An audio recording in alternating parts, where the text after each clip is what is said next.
Okay, what if I told you that one of the most common pieces of advice out there for a happy life is actually a trap? Today, we're not just going to talk about forgiveness. We're going to hack it. We're going to turn it from something that feels like weakness into your ultimate tool for self-liberation. Let's get right into it. So, at the heart of all this is a choice that we all face, right? On one side, you've got the allergic reaction. This is where you totally get why something happened, you understand it completely, but you hold on to that grudge like it's a winning lottery ticket. And on the other side, we have the vaccine, where understanding is just step one, and it leads directly to forgiveness and, more importantly, to your freedom.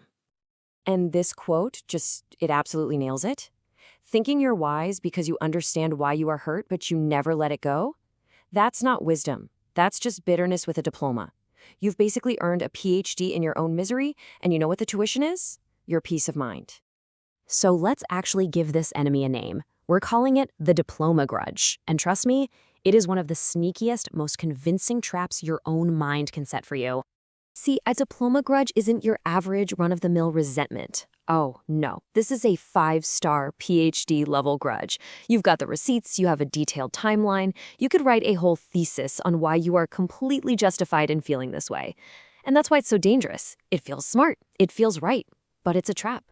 And this kind of grudge, it creates something we can call emotional debt. Think of it like an entry in your mental accounting books that you just refuse to clear.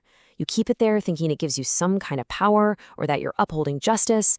But just like real debt, it's quietly collecting interest in the background, weighing you down more and more every single day. So what's the real price of this emotional debt? I mean, it's not just some number in your head.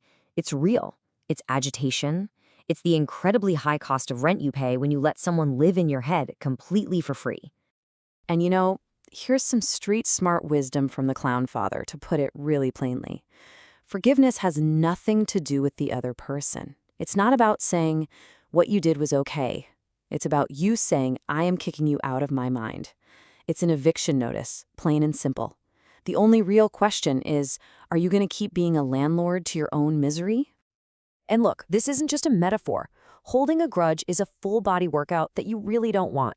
We are talking about a real biological toll on your body. Your blood pressure starts creeping up, you get a constant drip of stress hormones like cortisol poisoning your system, your nervous system gets stuck in fight or flight mode, and long-term, that leads to a weaker immune system, a higher risk of heart disease. You are literally paying for that grudge with your physical health.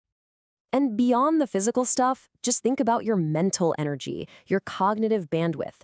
Every single moment you spend replaying that old hurt, rehearsing that same argument in your head, that is a moment you can't use to build something new or solve a real problem today, or just be present and enjoy your life. Your grudge is like that one app on your phone that's always running in the background, just draining your battery for no reason. Now, psychologically, this whole thing often comes from a trauma pattern.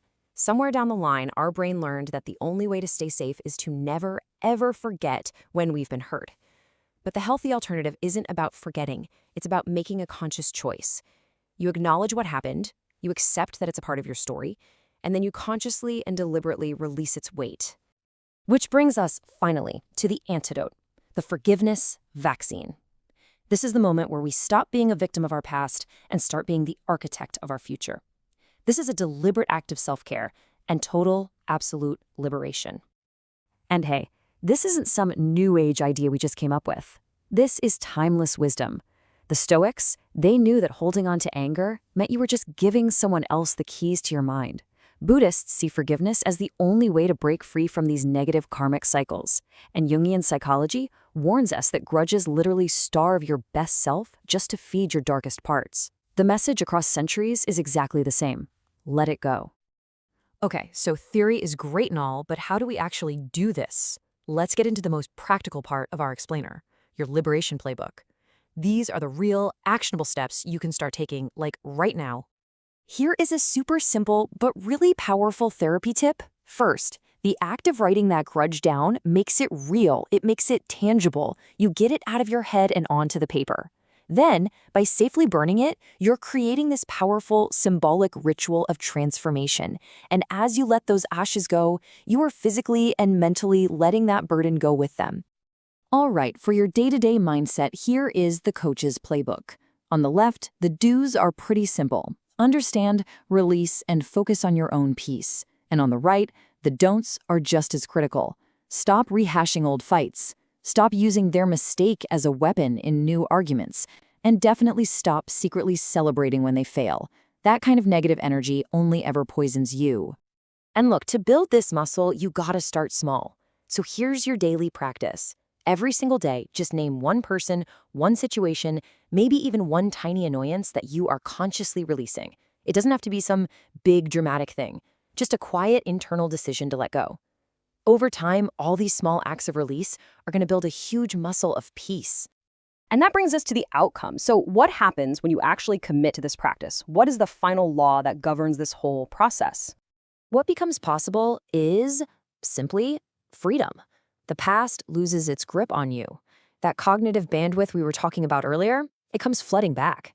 Your mind is suddenly open and available for joy, for deeper connections with people who actually matter, and for all that creative energy you've been missing. You are no longer a prisoner of your own story. And this is the ultimate choice. It's stark, it's simple, and it is totally non-negotiable. There's no middle ground here where you get to hold on to the grudge without it costing you something. You either let it go or you let it own you. So I'll leave you with this final, challenging question to think about. And I want you to take a moment and be really honest with yourself. Who are you letting live rent-free in your head? And maybe more importantly, when is their lease up?